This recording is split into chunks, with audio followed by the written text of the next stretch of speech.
Oh, that's right. You don't mess with the gnome.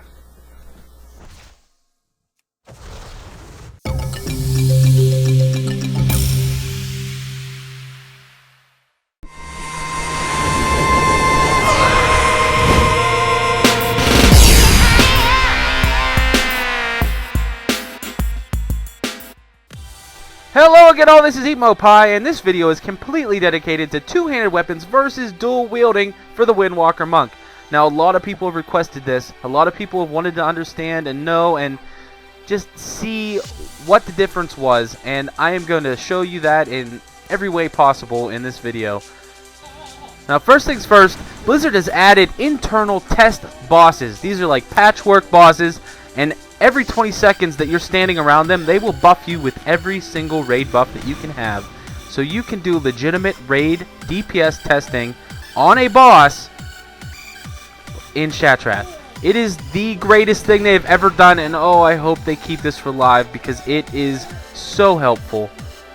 Okay, so Blizzard has made some adjustments here, and what they've done is they've tried to balance out dual wielding and two-handed weapons. Ghostcrawler, I believe it was Ghostcrawler, said in the beginning of the beta that he wants monks to have the choice. He doesn't want there to be a best option. He wants two-handed weapons and dual wielding to both be about equal or equal. And they've done a really good job with that. Now what they did was they reduced the proc rate on Tiger Strikes. And what that is a passive ability that allows you on an auto attack to have an 8% chance to have your next 4 attacks do an extra attack. White damage with a monk is very heavy. That's one of your main damage outputs. And it was 10%, and dual wielding was on top because you had more chances for that to proc. But now it's 8%, and that seems to have evened it out just enough, and they have made them very, very close.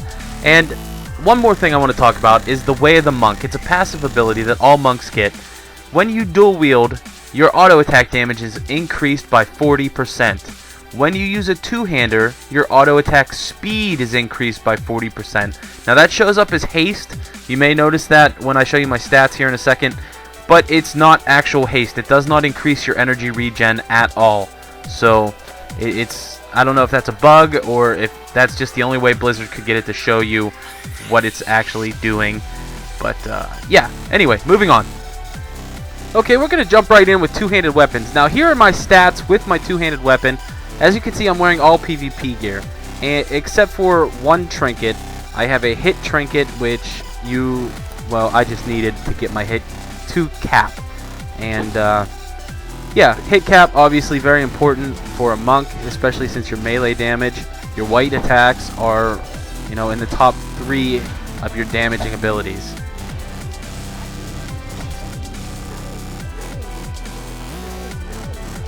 Okay, this is my two-handed weapon DPS test. I've done about 30 of these, and I've gone from 3 minutes to 2 minutes because 3-minute DPS tests drive me crazy. They're so boring. Anyway, I sped this up so you don't have to watch the whole thing. It's just boring. It's boring watching DPS tests. But I want you to understand that the Windwalker rotation is a little bit finicky, and if you mess up, it really does hurt your DPS. So my DPS has gone anywhere from 57 to 65,000 DPS. Now this one isn't my best, it's not my worst, it's just kinda the average. Now I could do 1-minute tests and I could show you my 73 and 74,000 DPS, but I'm not gonna do that because it's not accurate. That's my burst, and I can get up there if I time my cooldowns properly, but it's stupid.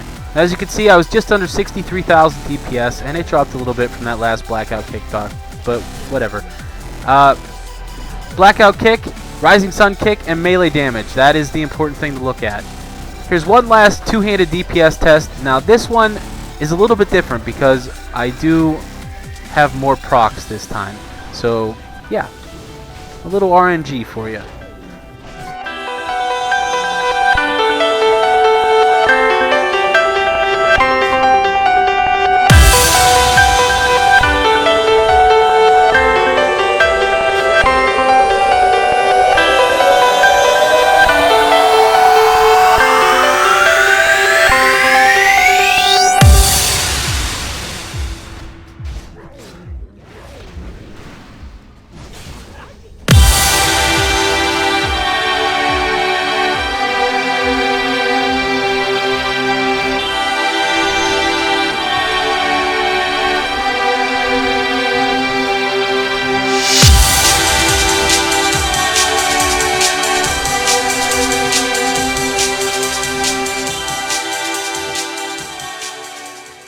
63,000 DPS, not too bad. And you can see this time melee is above Rising Sun Kick. That is because I had more Tiger Strike procs that time than I did the last time, and it just inched over. But all three of those are always very similar. They're all right around 20% of your damage. So you can see the stats are very, very similar. I tried to keep this as even as possible, and yeah, the attack power is a little bit lower with dual wielding, but then again you get an extra enchant, so yeah, it evens out, and you'll see that here in a second. Okay, test 1 of dual wielding, here we go.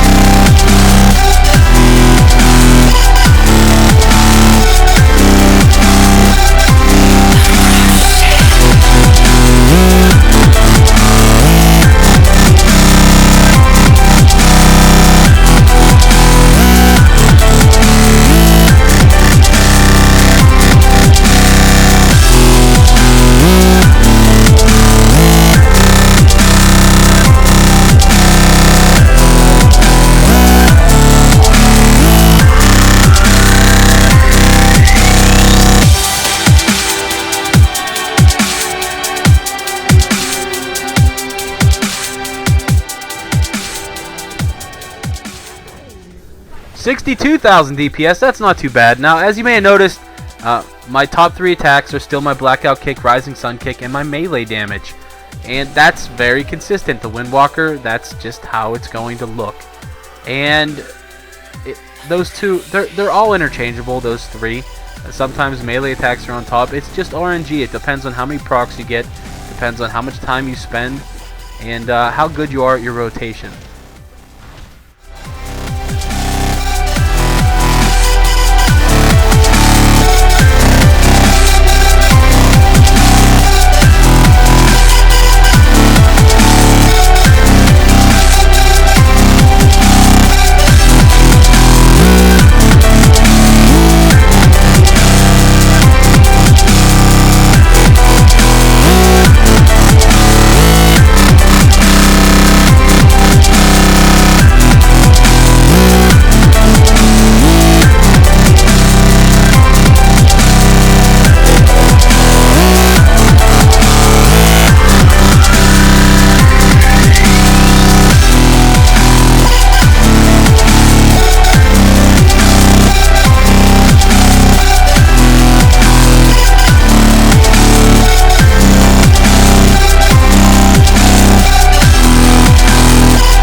Okay, just under 63,000 DPS again.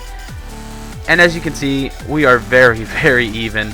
The two-hander, the dual wield, it's your preference. Whatever feels better for you. Personally, I like the dual wielding.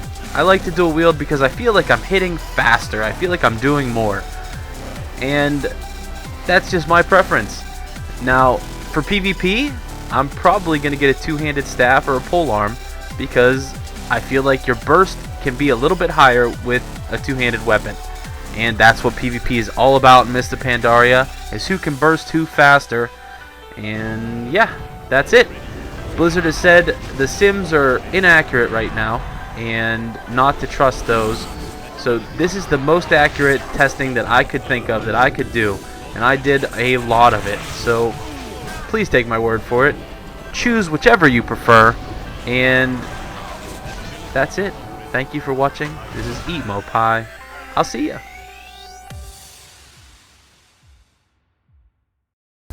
This video is part of the Way movement. Learn more at tgn.tv.